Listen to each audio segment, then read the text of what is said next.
It's the Flow Friday Night Sports Show. Let's talk Sunraysia Netball now, specifically the Ouyen United Kangas.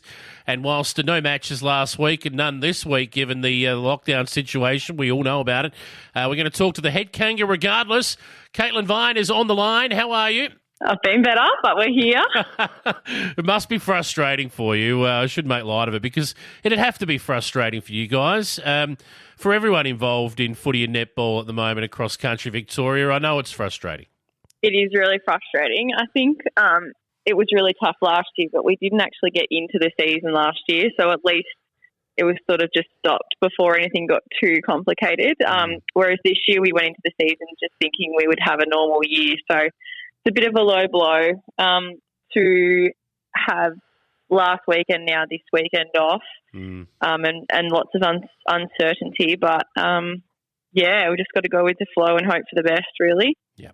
Well, let's clear a couple of things up straight away. First of all, Victorian government says, yep, you can play junior sport this week. Clearly they've got no idea how sport's working in country areas, particularly such as yours. So just to clarify, there will be no matches at all, junior or senior, this weekend in Sunraysia? Yeah, so the SFNL board made a decision earlier this week that there wouldn't be any footy or netball this weekend. And then last night or yesterday with the easing of restrictions, they said that juniors could play, but we won't be playing any and none of the SFNL will be. It would just be too difficult and we couldn't match juniors with seniors later in the season. It would be a mess. So we're having the break, doing the right thing, and then just fingers crossed for whenever we might be able to go again. Really a holding pattern. Now, in terms of what that might look like, many competitions that we've spoken to in our Flow Network area weren't scheduled to have any matches over the Queen's birthday long weekend, but I believe Sunraysia were going to play. Is that right? Yeah. So we were scheduled to play Robinvale on the long weekend, which would have been the end of our sort of first series, and then we'd go back to playing whoever we played first round. So that would have been coming to the end of that and heading into the new one. So at this stage, we probably might not be playing that. We don't really know.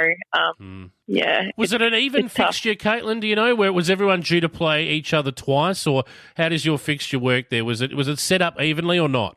I'm pretty sure it's set up pretty evenly, so everyone should play each other twice. Well, you've got nine teams. Everyone gets a couple of buys, and by and by, if my maths is correct, then that gives you 18 rounds, and certainly there are 18 rounds in the current fixture. So I guess that means whatever grace period you've got, you probably want to keep that intact, I'd imagine. Yeah, so as far as I know, we have sort of 3-week grace period before our fixture would run into like AFL Grand Final and things like that. So. Sure.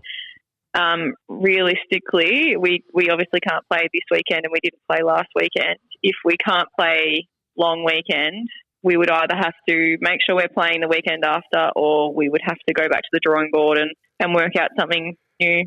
So that would that would have you back in action on June 19, assuming all goes well. And if that's the case, then you could probably keep the fixture as is. By my reckoning here, you could probably play the semi-finals on the same weekend and still be out before the AFL Grand Final, which would obviously be what you would want to do. Yeah, definitely. That's what we're hoping for. We're hoping we just mark these as three buys, 3 weeks off, and then everyone just starts and we get to finish it off as is. I think if we couldn't do that, it would be looking to be pretty unfair. So fingers crossed that's what we can do. If not, I'm sure the SFNL will come up with something that will work, but who knows? Yep, that's right. We're in uncharted territory. But what we're going to do now is have a look at how things sit going into this bye or this break period. We call it a bye, but it's really not. I feel sorry for whoever it is that's got the bye when the first week back. They'll be going mad. But let's have a look at the A-grade competition first of all. And we see Ouyen United there sitting pretty in second spot on the ladder. Wentworth on top, undefeated. Irimple and Imperials round out the top 4 with Mildura and South Mildura knocking on the door. We touched on this ladder last week, but you'd have to be pretty pleased with where the Kangas sit in the A-grade ladder at the moment. We are. We're stoked. The girls are really coming together and forming a really good team. It's such a shame that they've had this time off, but I know they're still working really hard behind the scenes. So really stoked to have them there. Fantastic leaders of the club. Yeah, they are. The B-grade girls are following suit. We should talk about them because if we have a look at the B-grade ladder at the moment, some similar team names here. Wentworth on top, they're undefeated. Rimple also undefeated. Mildura 4-2, and those Ouyen United girls 3-2 and in the 4 at the moment, a game clear of South Mildura. So going beautifully there in the B-grade as well. Very exciting for the B-grade. Obviously, the premiers in 2019, we thought we were going to have a really good year. We started with a bit of a rocky start, but again, we're really starting to form as a team and had a couple of really good wins, and we were looking forward to the next 3 rounds to sort of solidify that spot. So hopefully, if we can get to them, we'll hopefully have 3 wins and get that top spot heading into the second half of the season. For the C-grade girls, they're knocking on the door of the top 4, and I mean that literally, less than a game behind of a spot in the 4. So Wentworth again undefeated on top. Rimple 4-1, South Mildura 3-2 and a draw. How about that? And when I say Rimple 4-1, their 1 isn't a loss, their 1 is a draw.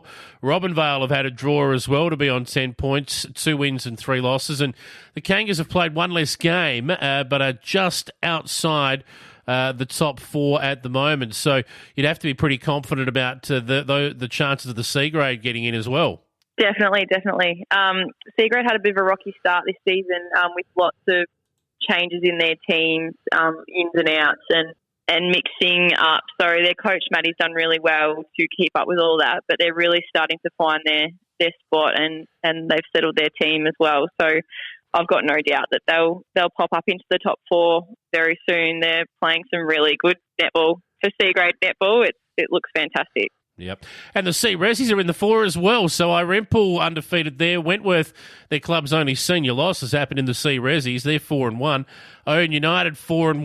Robinvale 3-3. Merbeen 3-2 outside the top 4. So those girls are solidified there inside that top 4. And with a game to play over Robinvale, they could go another game clear of them.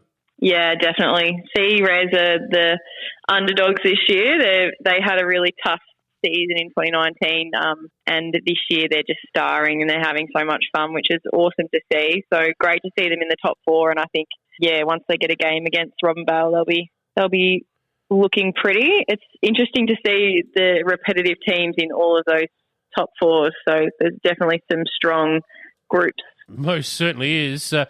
All right, well, we'll leave it there this week. Hopefully next week we'll have some sort of definitive information to provide everyone with what's going on with the restart for the competition. But, Caitlin, put your feet up again for another weekend, and all the best to you guys and the Kangas. Hopefully you get back onto the court soon. Thank you. Hopefully we've got something exciting to talk about next week.